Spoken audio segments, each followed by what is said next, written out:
Fourth, the Redmonds got home from the reunion at well past midnight. Baskerville was waiting for them outside and escorted them in, then without a woof turned and went back outside to resume his vigil. "I'm going to stay down and have a last smoke on one of your dad's fine cigars if you don't mind," Don told his wife. "I want to cogitate on this Greiner thing a bit."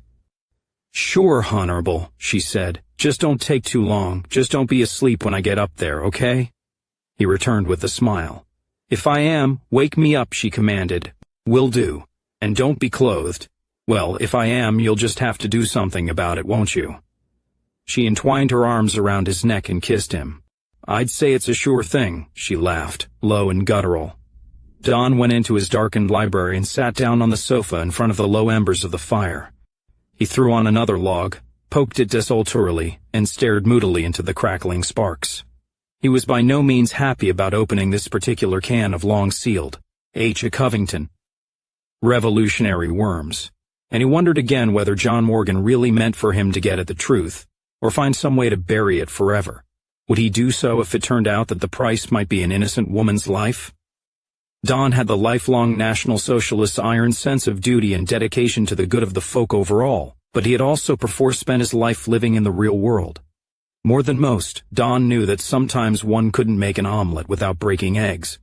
But if Trudy Greiner was in fact innocent of treason, she had already suffered through more than 30 years of living hell.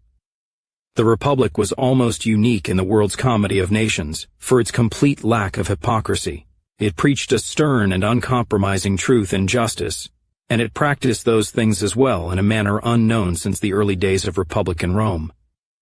Adolf Hitler had always held civitas to be a paramount virtue, and although the Republic was by no means a National Socialist state, however Don and his comrades might wish it so, its moral and civic code was pure NS.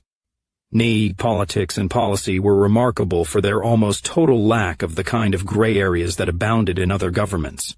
Cicero had said that existence of many laws was the sign of a corrupt society. The Republic's entire criminal code was contained in a single slim volume of 220 pages, in 14-point type to boot, clear and easy to read in every sense. A lot of citizens thought even that was too long. Some of the more extreme Christian sectaries wanted nothing more than the Ten Commandments. Mostly it was just the obvious stuff. No deliberate and premeditated murder with the exception of the extremely formalized Code Duello, which governed legalized dueling as the ultimate sanction to preserve civility within society. No robbing liquor stores. When one is in a position of fiduciary trust, one keeps one's hand out of the till. Heroin, cocaine, LSD, and some particularly lethal American and Asian designer drugs were prescribed, and the penalty of erasure was prescribed for possession of them, and death for selling them. Everything else was legal. The social stigma against addiction combined with the social safety net of guaranteed employment and a place in society for everyone kept drug and liquor problems peripheral. Don't set fire to things. About a quarter of the Republic's legal code was common sense trivia, sanitation regulations to make sure people didn't dump toxic waste on the street or into public waterways, buried or cremated the dead instead of keeping them in the master bedroom like Miss Emily, and traffic law necessary to keep everyone driving on the right and make sure motorists stopped at red lights, required in order to make sure Seattle and Portland didn't turn into Cairo. Driver's licenses had been abolished because they constituted a form of national identification which was antithetical to liberty and privacy, but if you got drunk and killed or injured someone else on the highway, you were held to account the same as if you used a gun. The Republic's social contract was based on individual responsibility and common sense social duty. One of the more truly revolutionary of those laws prohibited anyone from accepting any remuneration for the practice of law or legal counsel. Those who came before the courts could nominate one or more people to speak in their defense, and there were citizens of the Republic who, like Cicero, had gained fame with courtroom oratory that would have enthralled the forum. The defendants just couldn't pay such advocates anything. The NAR had taken Shakespeare's advice to heart and killed all the lawyers. As a result, the law was held in more respect, and society enjoyed a vibrant and vigorous health unknown anywhere else in the world. Another law prohibited the acceptance of any pay or items of value for the practice of any religious or sacerdotal office. The removal of the attorney from society made sure that the law served as a shield and not a sword, and most certainly not a trough at which parasites in expensive suits slurped away their lives at the expense of others. The removal of the priest with his tax exemption from the pecking order had in turn removed the problem of organized religion from the social and economic equation, and reduced religion to the purely theological level, which helped in maintaining the delicate social balance between peoples of conflicting faiths. Priests and ministers who were required to work for a living and pay taxes like everyone else found remarkably little time for political agitation. Churches that were, H. A. Covington, required to pay property taxes found very little money left over for funding dubious social and political causes that had nothing to do with God. More than anywhere else in many centuries, in the Northwest American Republic, the law and morality were almost completely synonymous, since neither entailed a cash register. Never before had Don been given a single order by his superiors that he found morally objectionable or even dubious. But now, for the first time in his career, Don was confronted with the possibility that he might have to commit a moral wrong, a sin as the Christians would say, in order to best serve his people and his country. For if Trudy Greiner's claim of innocence was true, then an immense amount of history would have to be rewritten, and Don was not at all sure that would be considered politically expedient, true or not. Boss did not only deal with state security. When necessary, it dealt with political inexpediency. Such was the reality of statecraft since time immemorial. What if she really is innocent? Wondered Don in agony. Whatever then? There was a soft knock on the door. Dad? Asked Eva. She was in her nightdress, bathrobe, and slippers. You drunk? No, chuckled Don. Although I'd take it kindly if you and Cindy would do breakfast tomorrow and let your mom sleep in, okay? She might have a bit of a bad head. You got it. Dad, can I talk to you about something? Something serious? One of our little private chats? Anytime, Evie, you know that. Park it there, squirt. She sat down beside him on the sofa. Now tell me, what's on your mind? Is Cindy L going to marry Mark Conway? Eva asked. Yes. Okay, I think I see what's coming. He leaned forward and spoke to her gently. Eva, arranged marriages have become a widespread custom in the Republic, an urgently necessary custom that has grown up because of our acute need to rebuild and reconstitute the Aryan family as the basic building block of society, and because there simply must be more of us. Zog almost destroyed a 3,000-year-old civilization by destroying the people who created it, and we have to grab back control of our destiny from them immediately, before the next generation. Marriage today is recognized as a civic duty for all our citizens, a vitally urgent matter of state. It is no longer a private matter, and hindsight tells us that it never should have been. The whole history of our race and our culture tells us that marriage is the natural state of men and women, and that when large numbers of people, especially women of childbearing age, remain unmarried and babies aren't being born, then that is a sign that something is gravely wrong. More than that, marriage is the union of two families, and that is something that concerns the entire community. Our ancestors recognized that fact for millennia. Yes, I know that can be a pretty cold-blooded thing sometimes, if it is not done with compassion and humanity. But after some years we are recovering the ancient social skills necessary to make it work, and it doesn't have to be a bad thing, Evie. Mark and Cindy are two shining examples of how the system can work. But as for you, honey, it's a custom, not a law. When you get your citizenship certificate and you are a grown woman in the eyes of the world, then it is your absolute legal right to make your own choice. And I will never, ever criticize or try to pressure you. Nor will your mother, although I think she's already trying to line up. I go to Coven and I know who she's trying to line up, interrupted Eva with a small, shy smile. Let's just say he's a definite maybe, okay? But that's not what I want to talk to you about. Dad, I want to ask you something, although I know it's something you don't want to talk about, she went on tentatively. Honey, if it's what I think it is, it's your mother's job to give you the little talk, said Don, suddenly nonplussed. No, it's not that, said Eva with a giggle. I know what men and women do with one another in bed, Dad. Do you indeed? And how do you know? I just know, okay, and not from personal experience, so please don't go pistol whipping any of the boys at school, will you? But that's not it. Then what? Dad, what happened during the cleanup?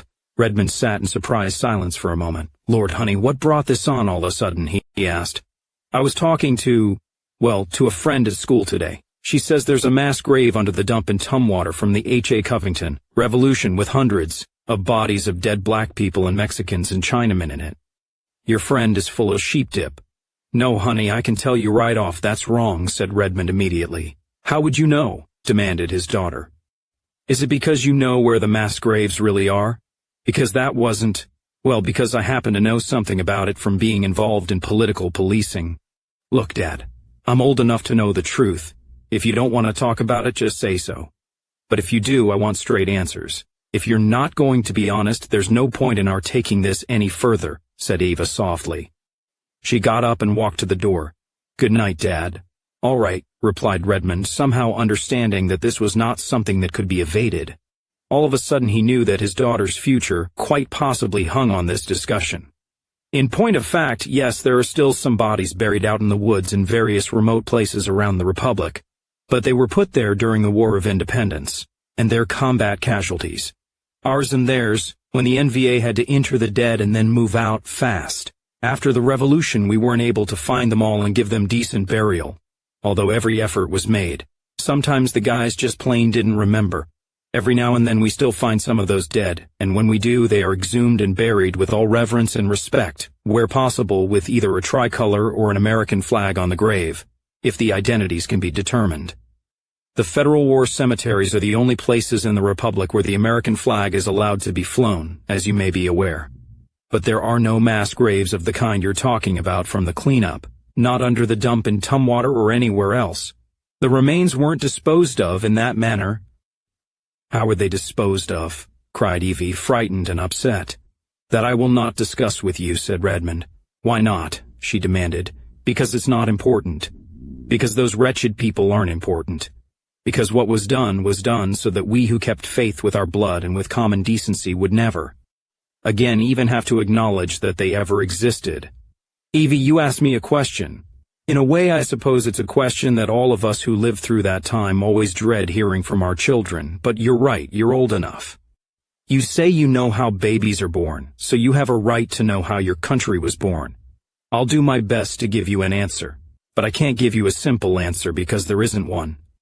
When nations come into being, especially when they come into being through revolution and turmoil, very little is ever cut and dried, and there are always a dozen versions of every story.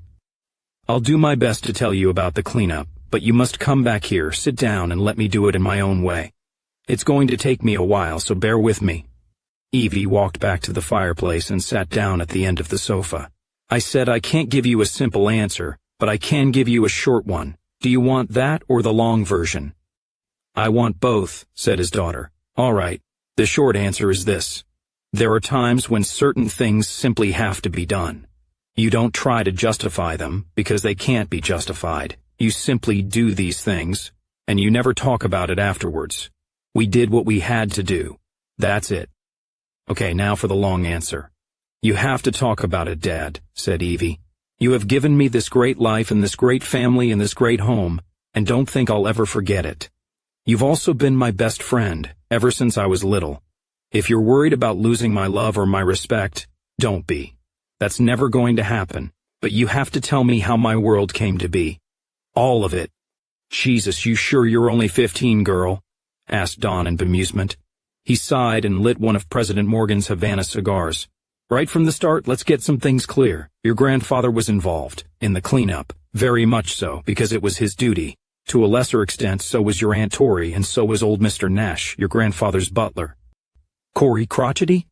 Laughed Evie, unbelieving. He's just a grumpy old man. He wouldn't hurt a fly. That shows how little you know, her father told her gently.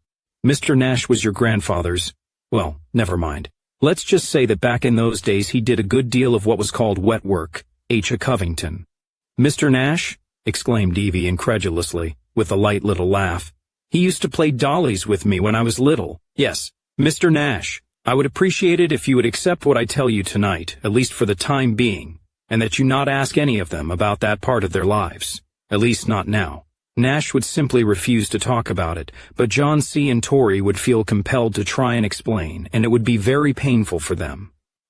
Later, when you're older, if you feel you have to. Okay, agreed Eva. I won't say anything to Papa John or Aunt Tori, and I still don't believe you about poor old Mr. Nash. But Tori told me once that she killed a man when she was 19. An FBI agent.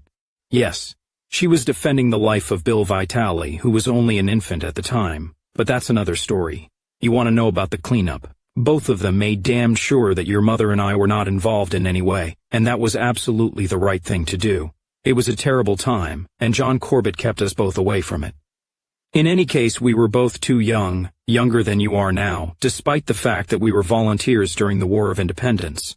There had been work for kids of our age during the Revolution. There was none for us during the cleanup. That was for men only, a certain kind of man. Men like Tiny Knowlton and liver-eating Thompson. Men like that maniac O.C. Ogilvy.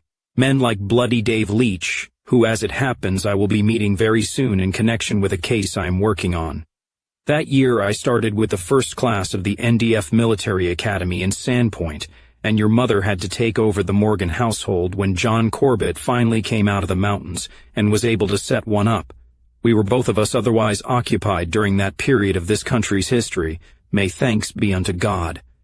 I was on my way to becoming a man, and your mother was on her way to becoming a woman. I didn't ask you what you did, I asked you what happened, insisted Eva. I know that you and Mom and Papa John and Aunt Tori and Uncle Matt and Aunt Heather were all heroes who fought for our race and our freedom, and I respect you for that. But why won't anyone talk about the cleanup? We get all these TV shows and books and magazine articles and stories about the early days of the party, and the old man and all that heroic stuff that happened during the Revolution. We know all about our space program and the Mars and Luna colonies, and how great our industry is and how we are beating the economic sanctions the Americans put on us. But no one ever talks about that time, right at the beginning of the Republic. For years I've been hearing all this whispering about disappearances, torture, killings and mass graves, and white women who went with muds being hung in public, about the streets in Seattle and Portland, and Spokane running red with blood, real nightmare stuff. Dad, you've never lied to me, but I have always known there were things you wouldn't tell me, things nobody would tell me. Please, what happened? What was it like? Can I have a minute to chew on that, honey? Asked Redmond. He took a minute, a long minute, while he puffed on his cigar and the smoke rose in lazy wreaths about his head. Okay, Evie, I'll do my best. I know you have been taught some things about the past in school, but I'm sure they don't really seem real to you.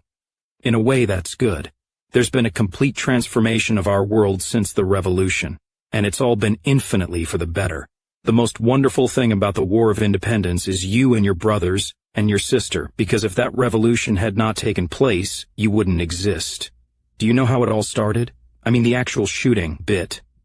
This holiday we're all going to be celebrating in a couple of weeks. Do you recall how it originated? 10/22, the Coeur d'Alene uprising? No, Dad, I've not got the slightest idea. I've only written about 24 essays and term papers on it since I've been in school, like every other school kid in the Republic, said Eva in some exasperation. Then tell me what started it all, directed her father. At dawn on the morning of October 22nd, United States Marshals and the Federal Child Protective Services Bureau, otherwise known as It Takes a Village, conducted a raid on the home of Gustav and Margareta Singer on a quiet residential street in Coeur d'Alene, recited Evie from memory out of her textbooks. They were coming to seize the 3 Singer children, Swanhilda Singer, who was 10, Eric Singer, who was 2, and Isolde Singer, the baby. It Takes a Village used to come and steal poor white families' kids because they were religious or they had pride in their own race. And H. A. Covington. Sell the kids to rich people called yuppies, who were supporters of the government and politically correct. The money was called the adoption bond, and sometimes they could get hundreds of thousands of dollars for white children, because in those days there were so few white babies being born. The Federals had adoptive parents selected for the Singer kids, who had already put down a cash deposit, a rich stockbroker in New York, some government bureaucrats in Washington, and Swanhilde was earmarked for 2 women in California. Why would they give a 10-year-old girl to 2 women, Dad? You'd think they could get married and have children of their own? Never mind, said her father grimly. Go on, honey. The singers were old believers, and somebody had called it takes a village and accused the singers of using their children in black magic rituals and teaching them to be racists by giving them Germanic names and reading them stories about the old gods of Asgard and Valhalla. So the feds sent their goons to take the children away. Well, this time the yellow, hog-jawed doo-doo birds got a surprise. I gather now you're telling it your grandpa's way, said Dawn with a smile. Evie giggled. I like his way better than the schoolbook's version, she said merrily. Normally I don't like to hear that kind of language out of my baby girls, but in this case it's appropriate. Go on. Gus Singer up early because he was doing overtime at his job. He looked out his window and saw them outside and realized what was happening, and he was able to get to his hidden guns in time. He killed one of the SWAT team when they broke down his front door, and they ran away, but then they surrounded his house and were about to start firing tear gas into the place. Never mind that the kids were in there. Then all of a sudden the windows opened in all the houses up and down the street, and all the neighbors who had hidden away their own guns after the Schumer Act stuck the barrels out and opened fire on the feds. Seems that Gus Singer was quite a well-regarded man in the neighborhood because he had saved some old people a few months before when he ran into their burning home and pulled them to safety. The neighbor people who survived later said, they weren't party members. Nobody ordered them to do it, but all of a sudden that was just it. They'd had enough. Yes, and that was the miracle of 1022, said Dawn softly, staring into the fire, after all these years still awed by a feeling of divine presence in that day. Finally, after all those years of crawling on our bellies and thumping our tails between our legs like whipped dogs, white men finally had enough. Then it got on the news, and while the bullets were still flying, the local party people in Coeur d'Alene got their own guns out of hiding and took over the government offices and television stations downtown. They overran the police headquarters and got more guns, and the old man was flown in from Spokane in a stolen police helicopter. He lined up every white man with a weapon, had them raise their right hand and put their hands on the Bible or Mein Kampf as their consciences dictated, and told them they were now the Northwest Volunteer Army. The party and the NVA proclaimed the Republic, and all of a sudden it was a revolution. The First Republic lasted 16 days before the uprising was crushed, Don reminded her. You remember seeing the last tricolor that flew in Coeur d'Alene in the Hall of Heroes when you were little, Evie? The one that was all shot up? I think that's our country's most sacred relic. That, and the gold cross that was around Melanie Young's neck when she died. But after that came the guerrilla war, year after bloody year of it, and finally we drove Zog out and forced them to the table at the Longview Peace Conference. And after Longview came the cleanup, said Evie pointedly. Sorry, Dad, you're not getting off the hook. I'm not trying to, honey. Do you get the point I'm trying to make? What finally pushed white men over the edge, Evie? It wasn't the affirmative action that made it impossible for us to get jobs or get our kids into college. It wasn't the humiliating diversity oath that rubbed our noses in the mud every time we took a new job or tried to get a mortgage or needed something from the government. It was when they started coming for our children. I think there is a kind of biological instinct among all living things that demands they protect their young, and which simply will not be denied. Men are intelligent, and therefore it is possible for the forces of evil to manipulate men's minds, suppress and distort that instinct for a while, but never permanently. Somehow, something just tripped in the minds of those H. Covington, people on that street in Coeur d'Alene that morning, something a whole people had been awaiting for almost a century. They saw those federal murderers in their arrogant big bakelite helmets and their body armor and knew that they were coming for children, for their children, for all children. Without one single word of political indoctrination, all of a sudden those ordinary neighbor people got it. In one flash of cosmic consciousness, they understood what people like the old man had been trying to tell them for decades. They knew what they had to do, and they did it. They took up weapons into their hands, and they fought to the death against the federal government of the United States of America, the fount and wellspring of all that was evil in their time. That's the real story of the cleanup, Evie. We knew what we had to do in order to secure the existence of our people and a future for white children, and we finally did it. What you have to understand is that at the beginning of this century, our people, our folk, the white-skinned race that we call Aryan, was on the verge of extinction. Had nothing been done, by this time your mother and I would be among the youngest white people still left alive on this continent, if we were still alive at all, which is doubtful. Just as white people in the United States are now an aging, shrinking minority, many of whom risk their lives every year running the border from the U.S. and from Aslan in a desperate attempt to reach the Republic. I know that to you these are just words. You can't imagine what it was like. Thank God for that. That's what we were fighting for, so that our children would never know just how real and terrible it all was. I can only remember a little of it myself, for which I am grateful. But the danger was real, it was imminent, and it was overwhelming. The powers that ruled the world then, and still rule most of it today, had condemned the white race to death. Then, in this one incredible starburst of wonder and glory, the revolution happened. You know that I am a National Socialist myself, but that doesn't mean that I do not believe in God. I do, and I will always be convinced that the party, the revolution, and the war of independence that made that revolution a reality were the result of divine cosmic intervention. God finally raised his hand to save his most beloved children from death. He didn't do it with a thunderclap or a biblical flood. He didn't do it with Zeus coming down and touching his toe on the Mount of Olives in Jerusalem and rapturing the faithful and sending 144,000 righteous Jews running into a chasm.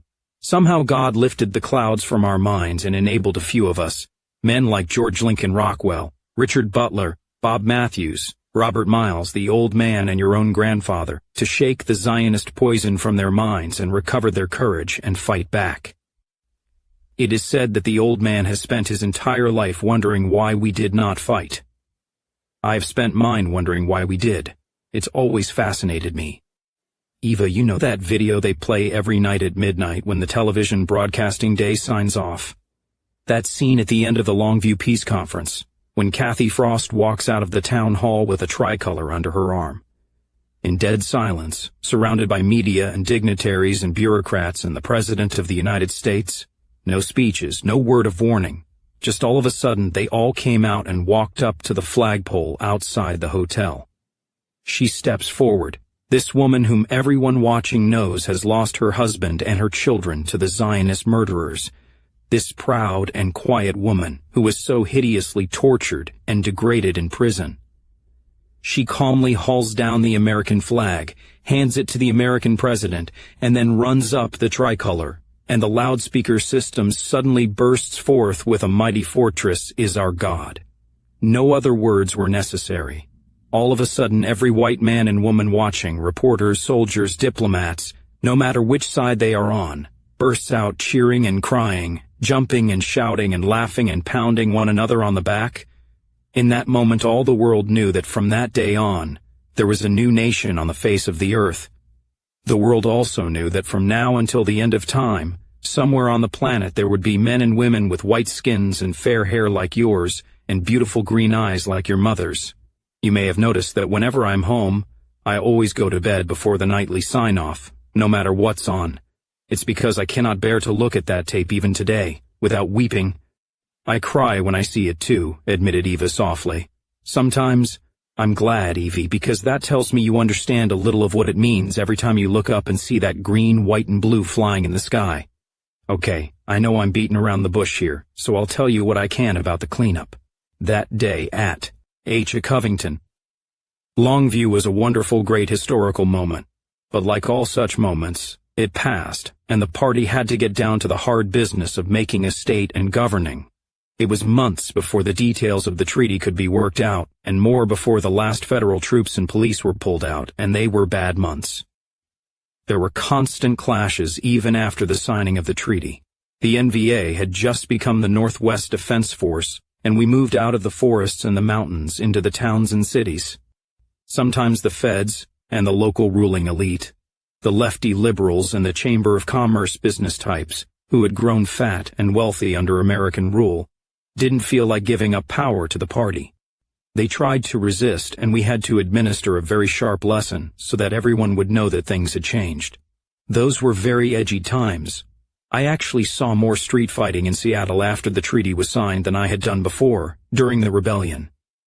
But one day, appropriately on October 22nd, 5 years after Gus Singer and his family died in their burning home, The last federal soldier withdrew, and the homeland was ours.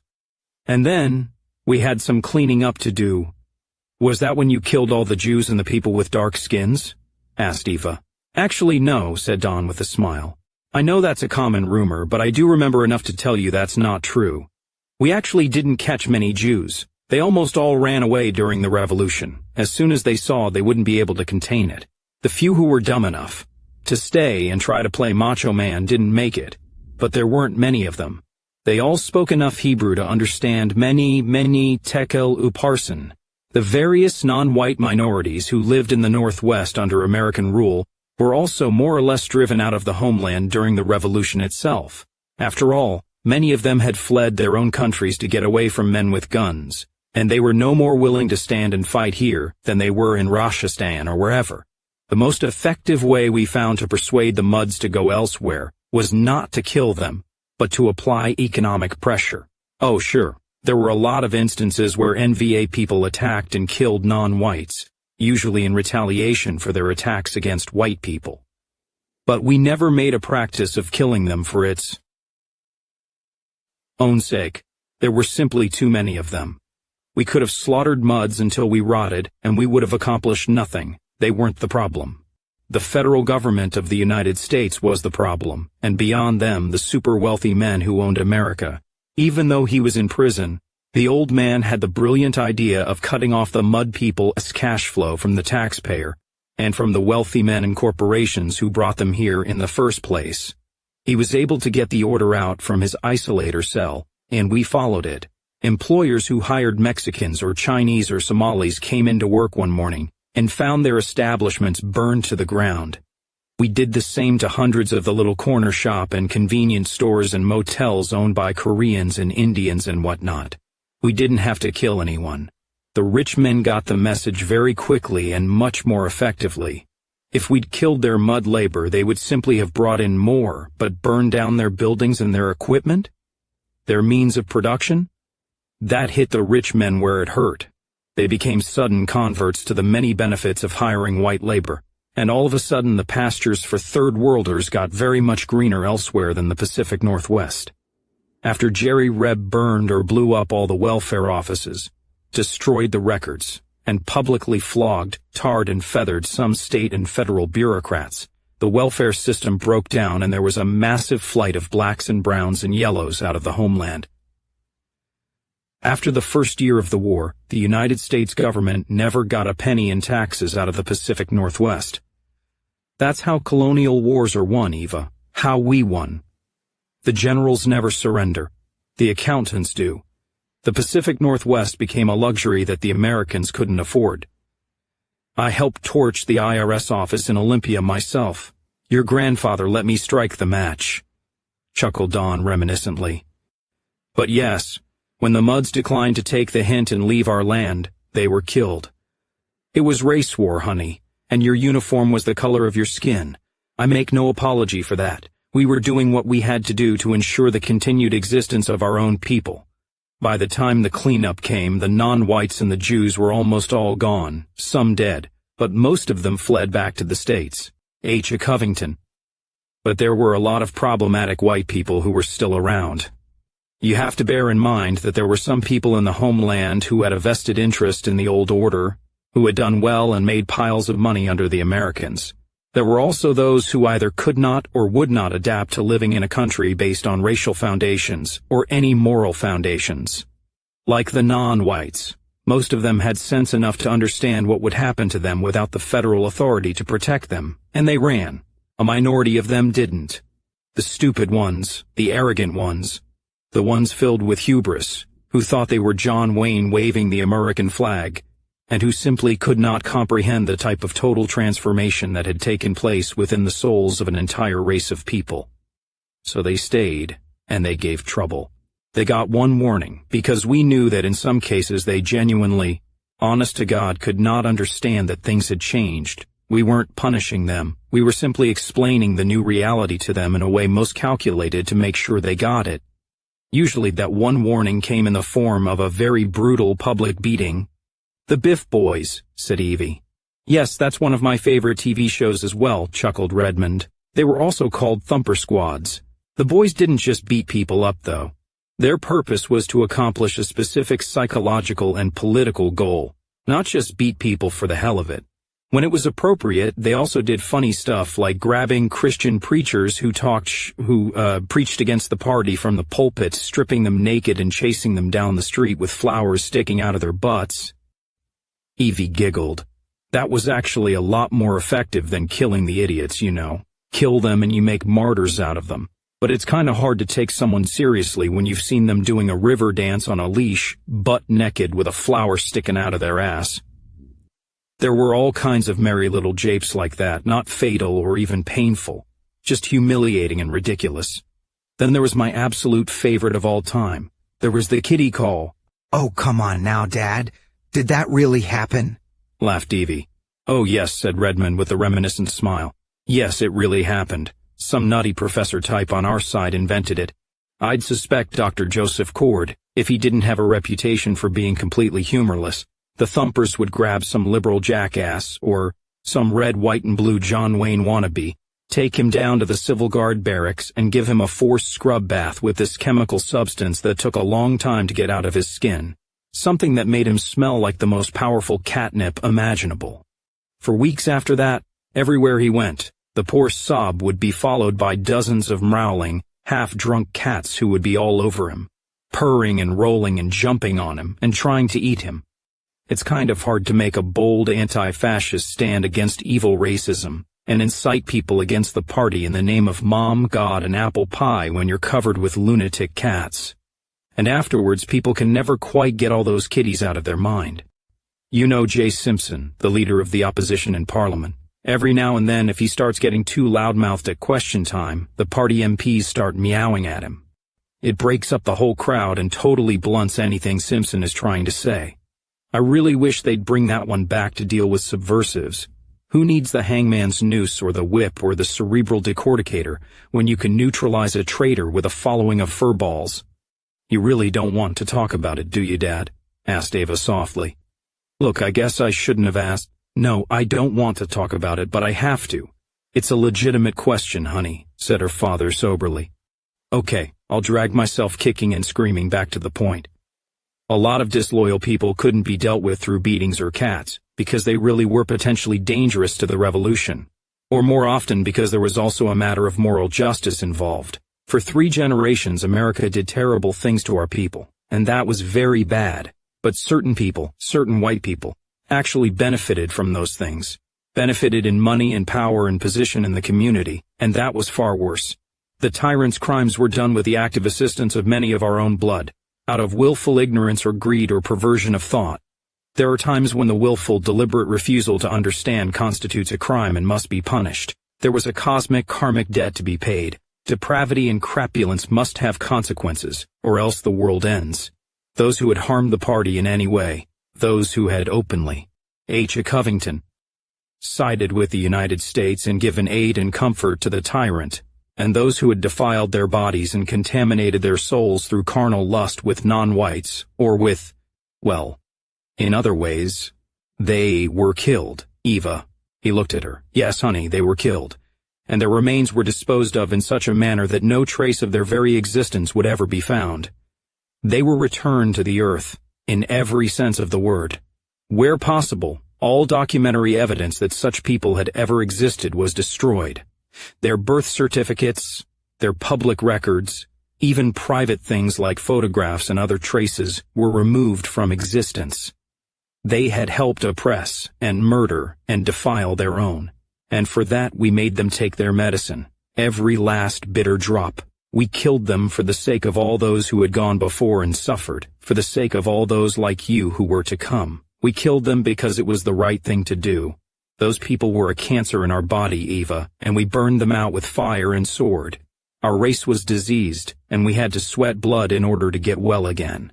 This country is a small encampment in a world of darkness, Evie. We have a few small campfires that give us a little circle of light where we can find warmth and shelter. But beyond that little pool of light there are monsters who wait in the darkness to devour us all. One of them came into this house many years ago and tried to hurt Johnny, as you remember. Your brave and noble mother took care of the son of a bitch. Those wicked and stupid people let the monsters in and fed them. To this day there are men like Charlie Randall who stand between us and the monsters. May God bless and guide them in their duty, and may God bless and forgive those of us who did what we had to do to get those few little fires lit, and give our terribly endangered race this perilous little island of safety. As small and as uncertain as it is more than we had when I was born. That's all I can tell you, honey." He spread his hands. "You stand between us and the horror as well, Dad," said Eva. "Your boss." "I try, Honorable." "Thanks, Dad. Well, like I said, you had a right—" "No," she said. "I don't mean for answering my questions. I mean thanks for being who you are and what you are. For standing between me and Cindy L. and John and the horror beyond the campfire." "You're welcome, honey," said Redmond with a smile. His daughter rose, kissed him, and went upstairs to bed. Don puffed on his cigar for a while. "You heard?" he asked over his shoulder to a large armchair in the corner. "I heard," said Tori Stoppaglia. "I was waiting for you to jump in," said Don. "No need," replied Tori. "You did a great job, Don." He was silent for a while. "I really don't remember all that much, you know." "How bad was it?" he asked her. "Worse than anything you can possibly imagine," replied Tori. "Worse than anything that had gone before. Our hearts turned to stone in those days. It was the only way we could do what had to be done." "Don, thank you for not making me tell her. I couldn't bear it, although every day my mind and my heart tell me that we could do no other than what we did. I couldn't lie to her, and then for the rest of her life she would think of that time whenever she thought of me. Thanks for sparing me that, Don. It's best for Evie as well. She has no need whatsoever to carry that burden. It is not hers. It is mine and John Corbett's, and the others as well. That's one of the reasons I skipped the reunion tonight. My own time is coming soon, Don, and the weight of it is making me afraid. I didn't want to remember." "God knows your heart," said Don. "He knows what happened, better than you do. God also knows what would have happened had any of you flinched or fled from your duty. You need not fear him. We did what we did so that she and all of her generation wouldn't have to. If our fathers or our grandfathers had done their racial duty, then you would not have been forced to do it. If you hadn't done it at long last, then nothing would be left of a 3,000-year-old civilization. Someday the sun will rise, and we won't need the campfire anymore. Because of what you did in the darkness, Eva and her children will be able to live in the light." "Thanks, Tori." "You're welcome," said the